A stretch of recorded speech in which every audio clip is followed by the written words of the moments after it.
उसमें क्या रहता है? फीटी में क्या रहता है? फीटी के अंदर क्या रहता है? उसके अंदर मिलीमीटर से प्रारंभ होता है। कहाँ से शुरू होता है? और 10 मिलीमीटर को 1 सेंटीमीटर कहते हैं। क्या कहते हैं? मान लिया जाए कि आप यहाँ पर एक स्केल या फीटी बनाते हैं, तो उसके अंदर कितने भाग होंगे?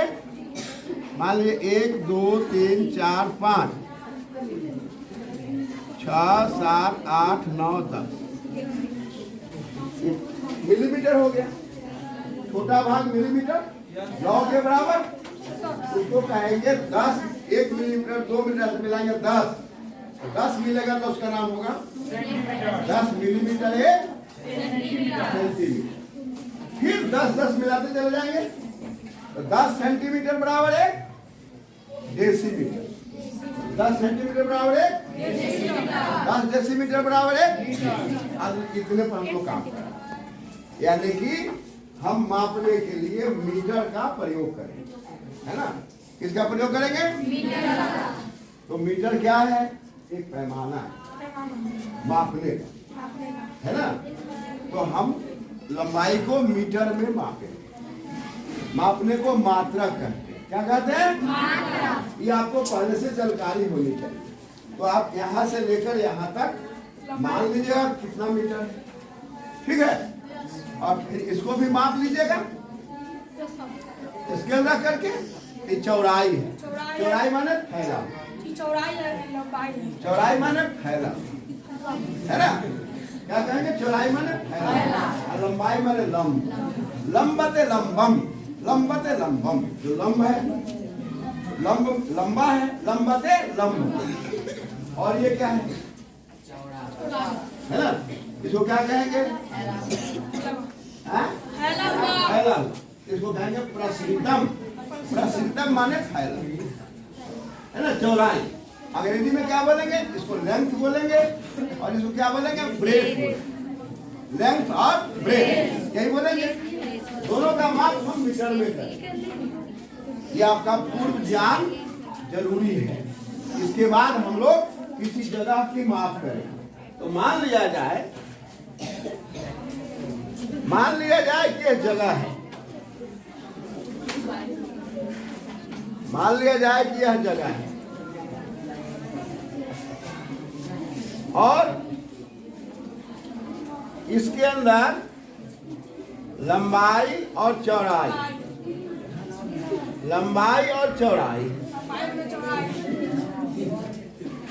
लंबाई और चौड़ाई। ये लंबाई है और ये ठीक है। एक कागज आप फाड़ेंगे और इसी प्रकार की आकृति बनाएंगे। सब लोग एक कागज फाड़ेंगे और ऐसी आकृति बनाएंगे, उसमें एक लंबाई बनाएंगे, एक लंबाई बनाएंगे आप, और एक चौड़ाई बनाएंगे। क्या सीखना है हमको? माप सीखना, एक जगह का, खेत का, स्थान का। तो क्या करेंगे? एक लंबाई बनाइए और एक चौड़ाई। ऐसा कागज फाड़िए तो आप लोग, हाँ, छोटा सा कागज फाड़िए जिसमें लंबाई हो, चौड़ाई हो, और कल्पना करिए, आप कल्पना कीजिए। देखिए, बोलिएगा कि डंडा लगा दीजिए, मानने वालों ने नहीं लगा, एक आध डंडा लगने के बाद समझ। देखिए, पढ़ाई है, पढ़ाई को गंभीरता से लीजिए। आपको लंबाई और चौड़ाई का एक कागज टुकड़ा फाड़ना है, और ठीक उसी प्रकार का चित्र कापी में बनाना है। क्या करना है? लंबाई और चौड़ाई का एक कागज फाड़ना, ठीक वैसा ही चित्र उसमें बनाना, ठीक है? अब हम कल्पना करते हैं कि यह 2 मीटर है। कितना है? 2 मीटर। कितना है भाई? 2 मीटर। हम क्या कल्पना कर रहे हैं? 2 मीटर, ठीक। और ये कल्पना करते हैं कि 4 मीटर। कितना है? 4 मीटर। तो जब चौड़ाई दोनों बराबर है, तो ये 2 मीटर है तो ये भी 2 मीटर हो जाएगा, और ये 4 है तो ये भी 4 है, ठीक है? अब ये चारों तरफ में आपने क्या देखा? एक बाउंड्री खींचा हुआ, एक रेखा खींचा हुआ है ना?